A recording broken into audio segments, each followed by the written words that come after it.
তিনজন সাহাবী রাসূল সাল্লাল্লাহু আলাইহি ওয়াসাল্লামের স্ত্রীদের কাছে গেলেন, যে জিজ্ঞেস করলেন যে আপনারা আমাদেরকে বলুন যে রাসূল সাল্লাল্লাহু আলাইহি ওয়াসাল্লাম রাতে কি আমল করে, দুপুরে কি আমল করে, বিকেলে কি আমল করে। রাসূল সাল্লাল্লাহু আলাইহি ওয়াসাল্লামের প্রিয়তমা স্ত্রীরা বললেন যে উনি রাতে এরকম তাহাজ্জুদ, দুপুরবেলা এরকম তেলাওয়াত, এই সময় এটা করে। তাদের কাছে এটা কম মনে হলো। তখন তাদের একজন বলল, আরে ওই রাসূল সাল্লাল্লাহু আলাইহি ওয়াসাল্লাম কই, আমরা তার সাথে তো আমাদের তুলনা করলে হবে না, আমাদের তো বেশি আমল করতে হবে না, এরকম করলে তো আমরা মাফ পাবো না আল্লাহর কাছে, আমাদের বাড়াইতে হবে। একজন বলল আজকে থেকে আমি সারা রাত নফল নামাজ পড়ব। আরেকজন বলল আমি সারা বছর রোজা রাখবো। আরেকজন বলল আমার কয়েকজন স্ত্রী আছে, আমি আর স্ত্রীদের কাছে যাব। এটা রাসূল সাল্লাল্লাহু আলাইহি ওয়াসাল্লামের কান পর্যন্ত যে পৌঁছাল। রাসূল সাল্লাল্লাহু আলাইহি ওয়াসাল্লাম এটা অপছন্দ করলেন। তো একটা ভরা মজলিসে রাসূল সাল্লাল্লাহু আলাইহি ওয়াসাল্লাম বললেন, শুনলাম তোমাদের মধ্যে কে কে নাকি এমন এমন বলছো। ওই তিনজনের তো টনক নড়ে গেছে, আর বাকিরা শুনতেছে। তখন রাসূল সাল্লাল্লাহু আলাইহি ওয়াসাল্লাম বললেন, না, এটা ঠিক নয় যে আমি রাত্রিবেলা ঘুমাই আসার পরে আবার শেষ রাতে তাহাজ্জুদ করি, সোম বৃহস্পতিতে রোজা রাখি, সপ্তাহের বাকি দিনগুলোতে খাই, আমি স্ত্রীদের সাথে মেলামেশাও করি। তো আমি এগুলো সব ঠিক রেখে আল্লাহর সবচেয়ে প্রিয় মুত্তাকি হইতে সমস্যা হলো না, তোমাদের এত সমস্যা কোথায়? আমার চেয়ে শ্রেষ্ঠ যদি কেউ কিছু করতে চাও এটা হবে না। তারা শুধরে নিয়েছেন, আর বাকিরা সঠিক মেসেজটা, সঠিক নির্দেশনাটা জেনে গেল।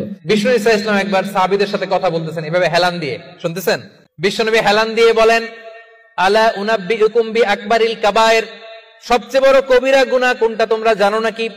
সাহাবারা বললেন, আপনি সব চাইতে ভালো জানেন ইয়া রাসূলুল্লাহ, আপনি বলেন। বিশ্বনবী বললেন, সব চাইতে বড় কবিরা গুনাহ আল্লাহর সাথে শিরক করা।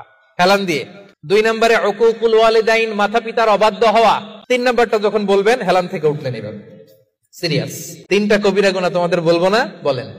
2টা বলছে হেলান দিয়ে, একটা হচ্ছে আল্লাহর সাথে শিরক করা, 2 নম্বর হচ্ছে মাতা পিতার অবাধ্য হওয়া। 3 নম্বরটা যখন বলবেন, ওয়াকানা মুত্তাকিয়ান, তিনি হেলান দেওয়া ছিলেন, ফাজালাসা, সিরিয়াস হয়ে বসলেন।